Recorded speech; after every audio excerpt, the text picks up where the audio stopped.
Hola, familia, grupo precioso, ¿cómo estáis?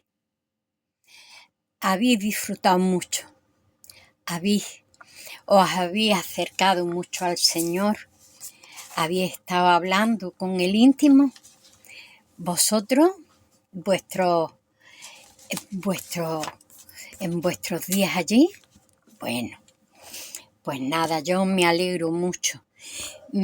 Ahora lo primero que vamos a hacer es vamos a leer hoy un pasaje evangélico. Pero antes de orar y pedirle al Espíritu Santo eso, voy a dar mi número de teléfono: 684-48-5751, que ya tengo un número de teléfono para todos los que habéis pedido que queréis contactar conmigo. Pues un abrazo muy grande. Bueno, Padre Santo, ahora que nos hemos reunido aquí para hacer Caminando junto a ti, danos, Señor, la palabra, la inspiración, la vivencia, la vida concreta de estar al lado de tu Hijo querido, de Jesús de Nazaret, mi amado esposo. Bueno, te pido para ella y ellos, para todos, para todo el grupo bonito que me sigue, para mí y para toda la cristiandad, que nos guíe y nos proteja, porque tantos gobiernos hermanos que podrían estar ahora socorriendo y protegiendo a los hermanos en Cristo, pues que se quiere arroz Catalina. Bueno, un pecado más, una raya más en el tigre. Bueno, ¿qué vamos a hacer? Bueno, en el nombre del Padre, del Hijo y del Espíritu Santo. Amén. Mira, para los que os gusta tomar las referencias, que está muy bien, para que vosotros lo disfrutéis, os pongáis en aquella situación y os pongáis dentro del escenario. ¿Qué es lo que hago yo? Mira, le doy aquí a todos lados. Bueno, Padre Santo, es Marcos capítulo 9, del 2 al 10. Del 2 al 10. Bueno, y aquí estamos. Y dice: 6 días más tarde tomó Jesús a Pedro, a Santiago y a Juan, y se los llevó aparte a una montaña elevada. El Señor tenía por costumbre irse a rezar. Como estaba en el campo, pues se iba al campo. Y entonces procuraba irse a un sitio donde no fuera muy de paso, a la cima, y a una montaña elevada. Delante, una vez que llegaron, delante de ellos se transfiguró. Su ropa se volvió de una blancura resplandeciente, tan blanca como nadie en el mundo sería capaz de blanquearla. Aquello echaba luz, resplandecía, dice la palabra, resplandeciente, echaba luz, despedía luz. Y es que así pasa, ahora después os contaré. Se le aparecieron Elías y Moisés conversando con Jesús. Aquí nos dice que se apareció Moisés y Elías, que hablarían con el Señor. Moisés recibió las tablas y con él y en su tiempo se empezó a escribir la Torá, el Génesis. El segundo libro fue el libro de Job, aunque después está metido en los sapienciales. Y después, mucho más tarde, sería el Éxodo. Bueno, ¿qué estaría diciéndole Elías? Elías subió al cielo. No padeció la muerte en aquella encarnación. Se recoge así en la Biblia. Dice, y Moisés estarían hablando sobre la importancia de la ley, porque la ley es el corazón del Padre que se desnuda ante nosotros y que nos dice su sentir, nos muestra su mentalidad, una mentalidad de rectitud, de justicia, de misericordia. Y en la rectitud y en la severidad siempre hay un lugar y un resquicio para la esperanza y se me va la palabra, la redención de la persona. Esa era la redención. Siempre dice, sobre esto tendrían que estar hablando. Digo yo, pueden ser tantos temas sobre el amor que nos debemos de tener unos con otros y sobre el amor que el Padre necesita que nosotros tengamos y brote desde nuestro interior hacia nosotros mismos, porque somos su tabernáculo. Cómo Él ve y siente, porque Él es el observador de nuestra experiencia. La ve, la conoce, la sabe, nos acompaña en ella. Y ahora, a continuación, dice aquí, Maestro, qué bien se está aquí. Vamos a armar 3 tiendas, una para ti, otra para Moisés y otra para Elías. No sabía lo que decía, pues estaban llenos de miedo. Aquella imagen era tan inusual, les había pillado tan por sorpresa que estaban asustados porque se había transformado. Siendo la misma realidad de Jesús, todo estaba, tal como dice la palabra, transfigurado. Tras su figura se veía más allá, se veía más. Y aquello les conmovió, les asustó. Tenemos que meditar en cada palabra en el sentido exacto para coger la situación del momento, para coger lo que nos enseña, la profundidad de la comunicación. Entonces vino una nube que les hizo sombra y salió de ella una voz que decía, este es mi hijo querido. La nube hablando, ya lo que faltaba, una nube hablar.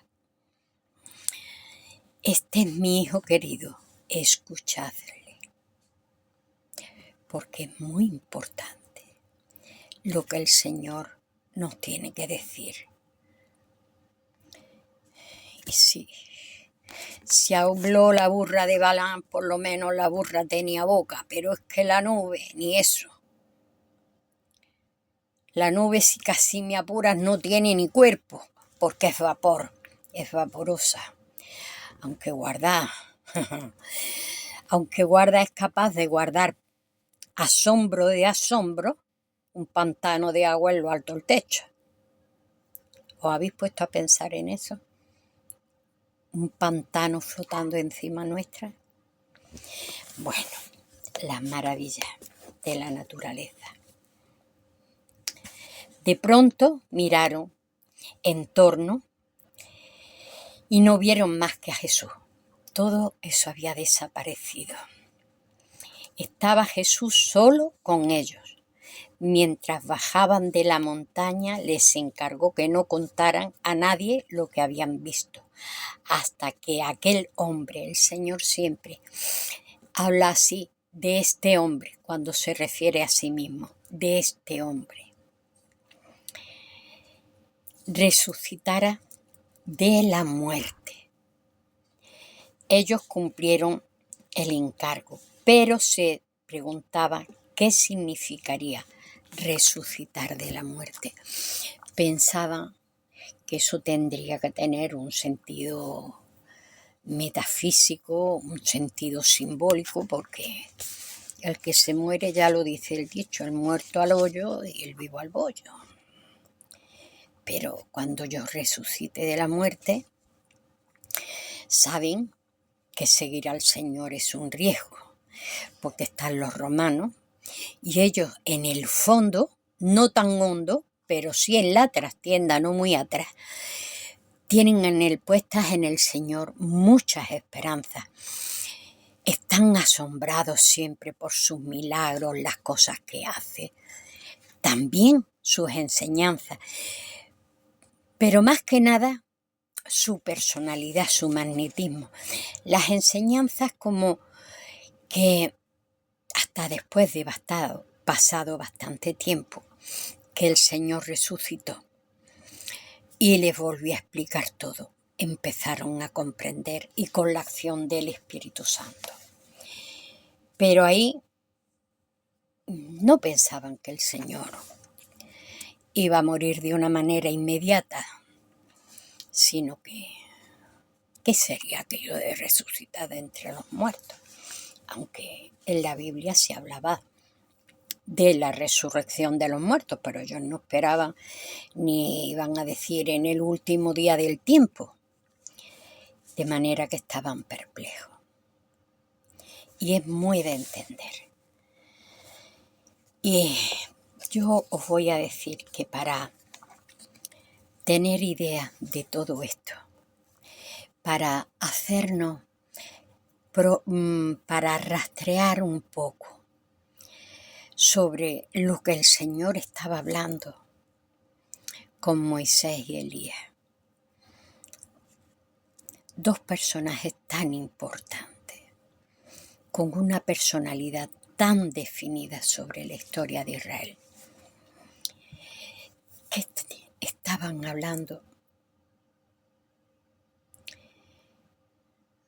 entre otras cosas, en aquel tiempo que fue muy breve, creemos que fue muy breve, pero frente a esas manifestaciones tan grandes, el tiempo como que se distorsiona.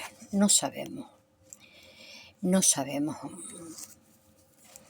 medir exactamente el tiempo porque se percibe de otra manera.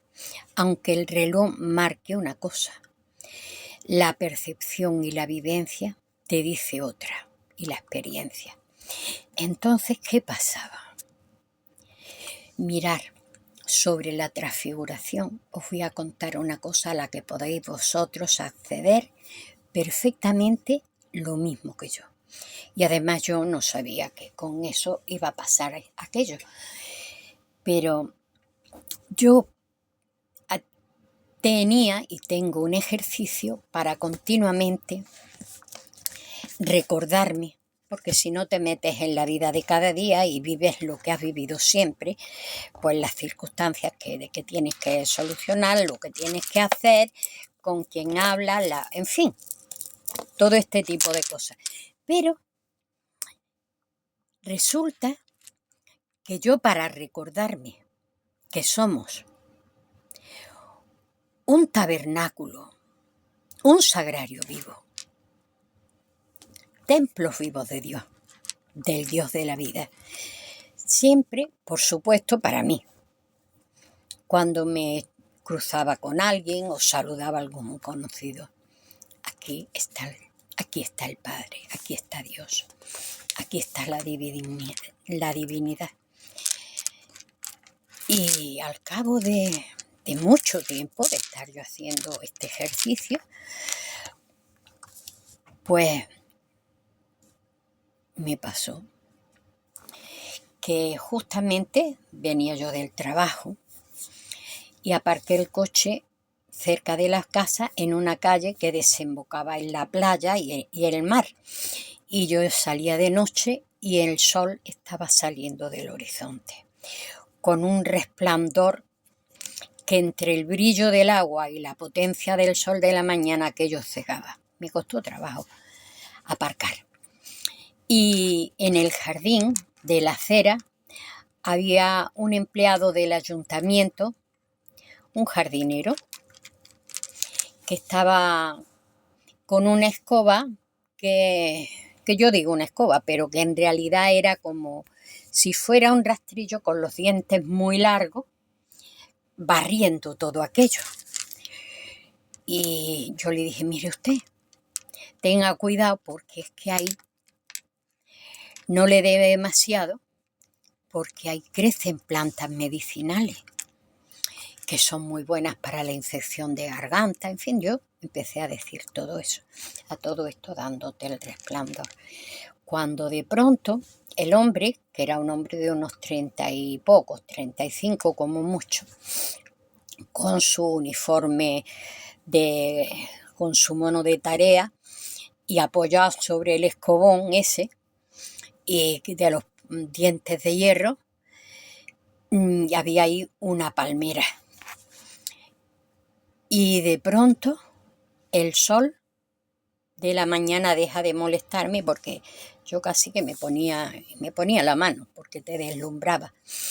Y allí aparece. Del hombre se transfiguró. De él brotó luz de oro. Una luz muchísimo más brillante y más potente que la del sol saliendo del mar. Mucho más, pero con una diferencia. No molestaba. Y la sombra de la palmera, que venía porque el sol estaba ahí y la sombra venía para acá, desapareció. Y yo me quedé, pues ya os podéis imaginar, los ojos con tazas, la boca abierta y mirando al hombre, y el hombre me contestó, mire usted, yo soy el jardinero y tengo la obligación por parte del ayuntamiento de quitar todo lo que no sea el tapizado de hierba que lleva esto. Para usted son medicinas, plantas medicinales que yo no pongo en duda, pero para el ayuntamiento y el inspector que inspecciona periódicamente los jardines es maleza. Y voy a quedar yo como que no cumplo mi trabajo. Lo siento, señora. Yo, mientras tanto, asombrada. El hombre pensaría que yo era una friki de las infusiones, que me gustan mucho, de las plantas, que también me gustan, pero que estaba yo levitando y flotando por la maravilla de... Pero yo estaba levitando, que no levitaba, era de puro asombro, no me caía de espaldas, era por él, porque él era un sol lleno de majestad y de poder. Y aquello duró mientras que el señor me estaba contestando la cuestión del ayuntamiento y que por eso que lo sentía, pero que él iba a barrer a fondo aquello. Bueno, pues nada, quede usted con Dios, buenos días. La verdad que siento yo esto, pero lo entiendo. Pero lo que yo venía asombrada es que verdaderamente el Señor me había hecho un regalo, mostrándome quién era verdaderamente. Él jardinero del ayuntamiento, de esos jardines públicos. Era él mismo, con aquella majestad y con aquella gloria. Un hombre totalmente normal, curtido por el sol. No es que fuera un hombre feo, ni estuviera deforme en nada, pero no me llamó a mí la atención de un hombre especialmente bello, ni que yo dijera, ¡ay, qué guapo! No, era un hombre normal y al que yo me dirigí como de forma normal. Eso es la transfiguración. Sobre todo esto seguramente estaban hablando. Bueno, ahora yo voy a leer un salmo después de haberos contado esa anécdota de la transfiguración. Ahora se me ha ido el salmo, no me digas. Era... Vaya, saqué...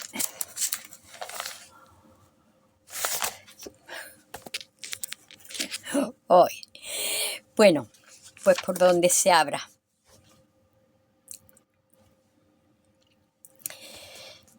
Mira, es abierto por Proverbios, porque a mí siempre me gusta leer algo, como vosotros sabéis. Y entonces yo tenía preparado un salmo, pero el Señor ha pensado que es mejor otra cosa. Ah, mira, no, es que la tenía. Pues voy a leer, hay un premio, voy a leer las dos cosas. Dice, el hombre se prepara por dentro, estos somos nosotros, y el Señor le pone la respuesta en sus labios. A uno le parece limpia toda su conducta, pero a él es el Señor quien pesa las conciencias. El Señor sabe lo que hay en tu conciencia. Encomienda al Señor tus tareas y te saldrán bien tus planes. Proverbio 16. El Señor da a cada obra su destino, también al malvado. El día funesto tiene también su función. Amén. Nos vamos a quedar con Proverbios 16, del 1 al 4. Esto lo ha sacado el Señor. Y ahora, como en vez de ponerle un separador de páginas, pues le he puesto la cinta el separador de la propia Biblia, que es una cintita que tiene. Dice,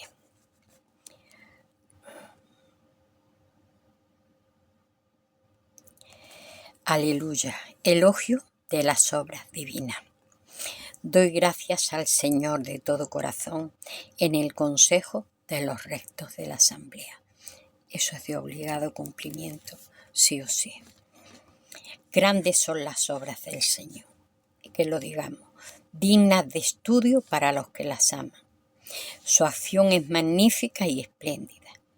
Su justicia siempre se afirma, hace recordar sus maravillas. El Señor es piadoso y clemente, da el alimento a sus fieles, acordándose siempre de su alianza. Mostró a su pueblo la eficacia de su acción, dándole la heredad de los paganos. Sus obras son verdad y justicia. Son todos sus preceptos merecen confianza. Son válidos para siempre jamás. Se han de cumplir fiel y rectamente. Fiel y rectamente. Estas son las dos palabras que aparecen aquí. Envió la redención a su pueblo. Ratificó para siempre su alianza. Su nombre es sagrado y temible. ¿Por qué? Porque es temible. Porque debemos de tener mucho cuidado con lo que despreciamos a nuestro alrededor, porque eso tiene un precio. Y Él es el que es en todo, que todo lo sostiene y lo mantiene. Es la primera seña de identidad que nos da. Es un verbo, una acción, una dinámica de sí mismo. El principio de la sabiduría es respetar al Señor. Tienen bien juicio los que lo realizan. El elogio del Señor dura por siempre. Porque aunque uno no lo elogie, su obra misma lo ensalza. Gloria a ti, Señor. Bueno, te damos gracias, Señor, por todo lo que nos has enseñado esta tarde. Os dejo de la mano del Señor, acompañándolo en el monte alto, antes de transfigurarse, mientras que estaba transfigurado, y después pidiendo discreción a los apóstoles. O si no, aquí, en el Salmo 111 o 110, que es un acróstico de las obras y de las alabanzas a Dios. Y antes ha salido que como esto no tenía de esto, ha salido el Proverbio 16, del 1 al 4, si no mal recuerdo. Pues aquí tenéis las 3 lecturas. El Señor, cuando queremos aprender, Él mismo, por nuestra boca, es capaz de darnos la respuesta. Así que muy, muy atentos a todo. Hasta dentro de unos días que nos volvemos a ver. Un beso muy grande, sed felices, que la fuerza del Espíritu Santo esté con vosotros, que el amor de Dios y su paz vibren en vuestros corazones a tope. Hasta el próximo día, os quiero mucho.